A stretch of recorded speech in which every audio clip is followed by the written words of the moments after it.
Good morning my dear student. आज हम discuss करेंगे एक्सेलरेशन के बारे में। बेटा एक्सेलरेशन क्या होता है? वेग परिवर्तन की दर को त्वरण कहते हैं। क्या बोलते हैं? वेग परिवर्तन की दर को त्वरण कहते हैं। अभी दो तरीके का होता है, एक एवरेज एक्सेलरेशन और एक इंस्टेंटेनियस एक्सेलरेशन। औसत त्वरण क्या होता है बेटा? वेग में होने वाला कुल परिवर्तन बटे कुल समय अंतराल के अनुपात को हम बोलते हैं औसत त्वरण। क्या होता है? A V equal delta we upon delta T, यानी कि वेग में जो भी परिवर्तन हो रहा है और जितने टाइम में हो रहा है उसका डिवाइड कर दें तो अपनी पास जो भी आएगा उसे बोलते हैं एवरेज एक्सेलरेशन।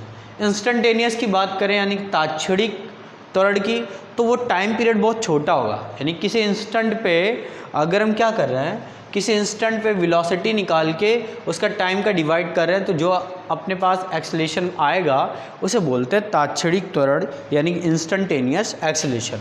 ओके, क्या बोला? ध्यान सुने बेटा। ए बराबर limit delta t tends to zero d v upon d t, यानी कि जो डेल्टा टी है समय अंतराल टाइम पीरियड वो इंस्टेंट कर रहा है, टेंड कर रहा है जीरो की ओर, यानी कि टाइम पीरियड को बहुत छोटा ले रहा है। अब बात करते हैं गति के प्रथम समीकरण की, यानी कि फर्स्ट इक्वेशन ऑफ मोशन। ये क्या होती है? मान लीजिए एक ऑब्जेक्ट है जो इनिशियल वेलोसिटी जिसकी u है बेटा, एस डिस्टेंस ट्रेवल करने के बाद t टाइम में उसकी फाइनल वेलोसिटी हो जाती है v। क्या बोला? ध्यान से सुने एक बार। एक अपने पास ऑब्जेक्ट है, ऑब्जेक्ट मतलब वस्तु है जिसका प्रारंभिक वेग क्या है? u है, और ये डेल्टा टी समय में कितनी डिस्टेंस ट्रेवल करता है? एस दूरी तय करके इसका वेग कितना हो जाता है? v। तो अगर इस वस्तु के एक्सेलरेशन की बात करें, त्वरण की बात करें, तो हम जानते हैं a बराबर d v upon d t. इसका और इसका ज़्यादा यूज़ नहीं होता है, हमेशा इंस्टेंटेनियस एक्सेलरेशन की बात करते हैं हम। तो यहाँ पर क्या हो जाएगा बेटा? a बराबर d v upon d t, तो इधर ले आए तो क्या आ जाएगा? डी वी बराबर ए डी टी। अब ध्यान सुने, जब टाइम ज़ीरो था, जब ऑब्जेक्ट चलना स्टार्ट किया था तो टाइम तो ज़ीरो था, तब इसकी वेलोसिटी थी u। इसका मतलब ये नहीं कि ऑब्जेक्ट रखा हुआ था फिर चलने लगा, ये ऑब्जेक्ट कहीं से आ रहा था, बट जब हमने देखना चालू किया, जब हमने देखा तो इसकी वेलोसिटी तभी से हम काउंट करेंगे इसका टाइम पीरियड। तो टाइम तब ज़ीरो था और वेलोसिटी क्या थी? u थी और डिस्प्लेसमेंट ज़ीरो था। फिर उसने t टाइम तक चला तो उसकी वेलोसिटी v हो गई और डिस्प्लेसमेंट यानी कि डिस्टेंस कितना ट्रेवल करा है? s। तो अगर लिमिट की बात करेंगे तो टाइम कहाँ से कहाँ तक बढ़ा है? ज़ीरो से t। वेलोसिटी कहाँ से कहाँ तक? तो u to v, displacement zero से s। तो यहाँ पर इंटीग्रेशन किया तो बोल देंगे integration in a proper limit. क्या हो जाएगा? जैसे इंटीग्रेशन कराएंगे dv का, लिमिट लगाएंगे u to v equal a limit zero से t dt। अब हम dv का इंटीग्रेशन जानते हैं v यहाँ पे, और dt का इंटीग्रेशन होगा t। लिमिट अप्लाई करी, upper limit minus lower limit, यानी v माइनस यू बराबर a t माइनस ज़ीरो, तो v माइनस यू बराबर a t, तो v बराबर u प्लस a t। अब बात करते हैं गति के द्वितीय समीकरण की, यानी कि वस्तु का वेग क्या होगा तब।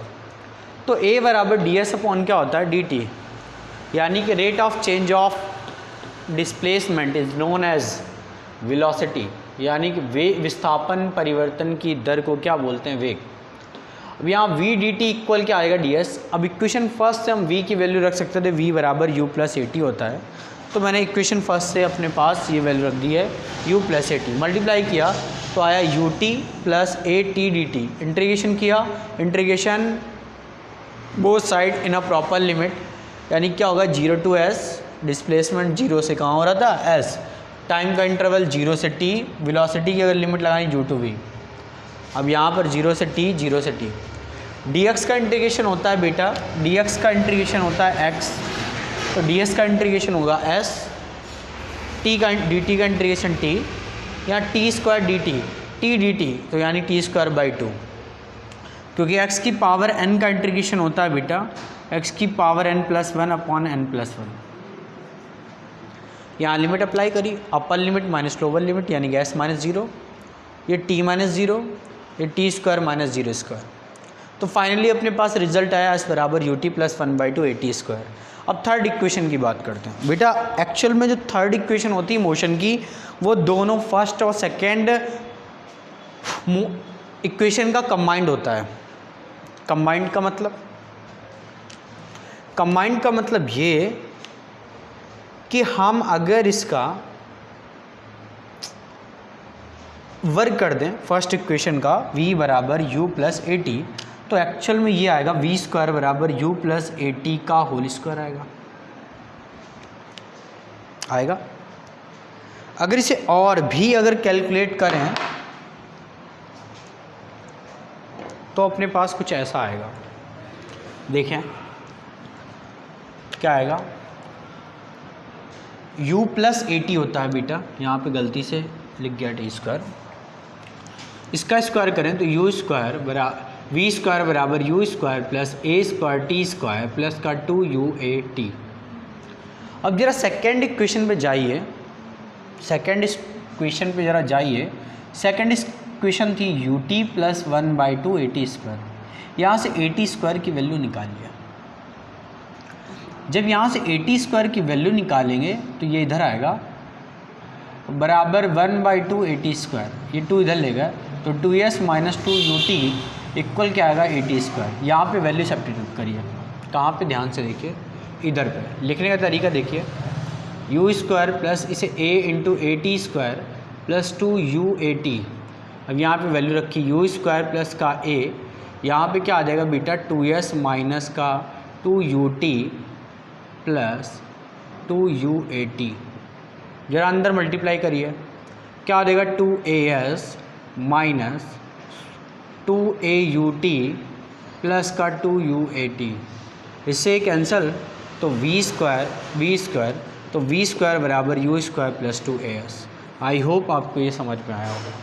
तो ये दो इक्वेशन का कंबाइंड होता है।